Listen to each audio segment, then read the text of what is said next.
Welcome to Luca and Miguel. Enjoy the video. You start by picking the fastest path, wired or wireless.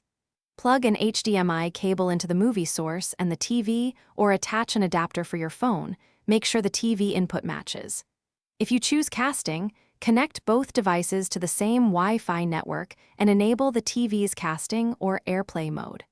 Once done, allow device pairing prompts and accept permissions. This immediate action avoids backtracking. You're now ready to move into configuration and playback settings. You now configure playback to prevent problems. Open the movie player's display settings and match the TV's native resolution and refresh rate. This reduces scaling and artifacts.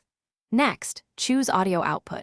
Direct to TV, to an AV receiver, or to a Bluetooth soundbar. Make sure the receiver input is selected.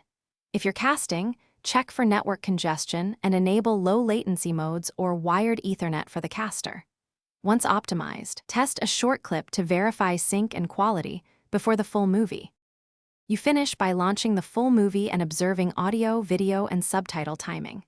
If audio and video drift, pause and toggle audio delay settings or restart the player app.